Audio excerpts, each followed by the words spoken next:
Hello বন্ধুরা, আশা করি সকলে ভালো আছেন। আপনারা তো মুসুর ডালের নানান রেসিপি খেয়েছেন, আবার পেঁয়াজ কলিরও নানান রেসিপি খেয়েছেন।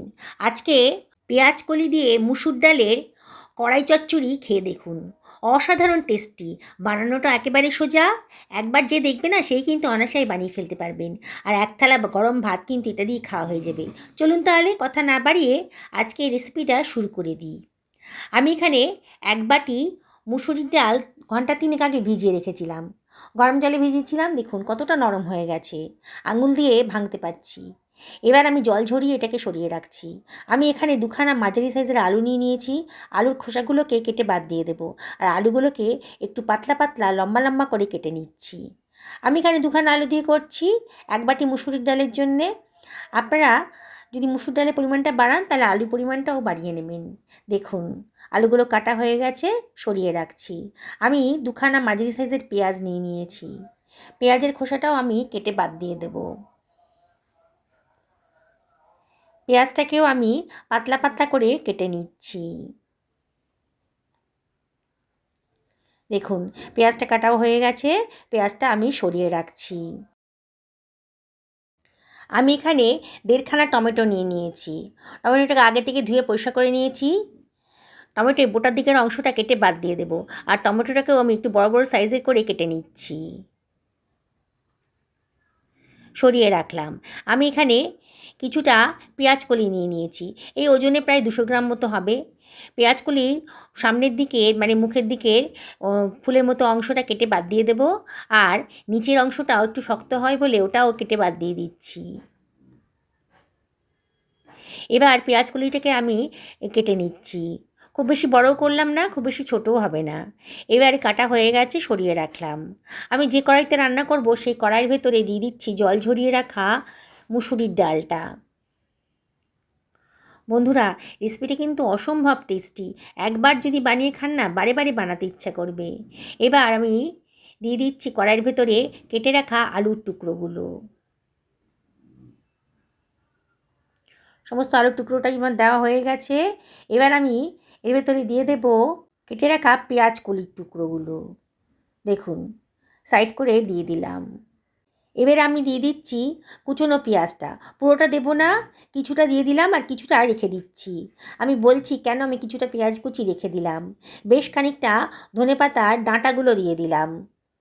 আর দিয়ে দিচ্ছি কতগুলো রসুনের কোয়া, 1 টেবিল চামচ মতো লবণ দিয়ে দিলাম, 1/4 টেবিল চামচ মতো হলুদের গুঁড়ো দিলাম, 1/2 টেবিল চামচ ধনের গুঁড়ো দিলাম, 1/2 টেবিল চামচ জিরের গুঁড়োও দিয়ে দিলাম, 1/2 টেবিল চামচ লঙ্কার গুঁড়োও দিয়ে দিলাম। আর দিয়ে দিচ্ছি কিছুটা লম্বা লম্বা করে কেটে রাখা আদা, আর দিয়ে দিচ্ছি কতগুলো চিড়ে রাখা কাঁচা লঙ্কা। এবার আমি দিয়ে দিচ্ছি 2 টেবিল চামচ মতো সর্ষের তেল। আজকে সর্ষের তেল দিয়ে রান্নাটা করব। এবারে আমি দিয়ে দিচ্ছি কেটে রাখা টমেটোর টুকরোগুলো। সমস্ত সবজিগুলো আমার দেওয়া হয়ে গেল। এবারে আমি সব কিছু খুব ভালো করে মাখিয়ে নেব। হাত দিয়েই মাখাবো, হাত দিয়ে মাখালেই কিন্তু বেশি টেস্টি হবে, মানে সুন্দর করে মাখতে পারবো আর কি। দেখুন সব কিছু আমি খুব ভালো করে মাখিয়ে নিচ্ছি। যেসব বন্ধুরা এই রেসিপিটা দেখছেন অথচ এখনও আমাকে সাবস্ক্রাইব করেননি, তাদেরকে আমি রিকোয়েস্ট করব আমার চ্যানেলটা সাবস্ক্রাইব করার জন্যে। আর পাশে থাকা বেল আইকনটা অবশ্যই ক্লিক করে দেবেন, তাহলে আমার রান্নার নোটিফিকেশানটা আপনারা চটজলদি পেয়ে যাবেন। খুব ভালো করে হাত দিয়ে আমি সব কিছু ভালো করে মাখিয়ে নিচ্ছি। দেখুন বন্ধুরা কীভাবে করছি। বললাম তো একবার যদি দেখেন না, একবার দেখে কিন্তু এটা আপনারা বানিয়ে ফেলতে পারবেন। আর একবার যদি বানিয়ে খান, গ্যারেন্টি দিয়ে বলছি বারে বারে কিন্তু এরম করে বানিয়ে খেতে ইচ্ছে করবে, কোনো ঝামেলাই নেই। এবার এটা আমি গ্যাস ওভেনে বসিয়ে দেব, দিয়ে গ্যাসের ওভেনটা আমি ধরিয়ে দিলাম। আমি এখানে মিনিট 5 হাই ফ্লেমে রান্না করব ঢাকা দিয়ে। 5 মিনিট বাদে দেখুন ঢাকাটা তুলে নিয়েছি, দেখেই মনে হচ্ছে অনেকটা নরম হয়ে গেছে। পেঁয়াজ থেকে যে জলটা বেরিয়েছে তাতেই কিন্তু ডালটা অনেকটাই নরম হয়ে গেছে। আমি একটু নাড়াচাড়া করে দিচ্ছি। দেখুন বেশ নরম হয়ে গেছে। এবারে আমি এর ভেতরে দিয়ে দিচ্ছি 1 বাটি পরিমাণ গরম জল। গরম জল দেওয়ার চেষ্টা করবেন, তাতে কুকিং প্রসেসটাও ঠিক থাকবে আর রান্নার কালারটাও সুন্দর থাকবে। আবারও সব কিছু খুব ভালো করে মিশিয়ে নিচ্ছি।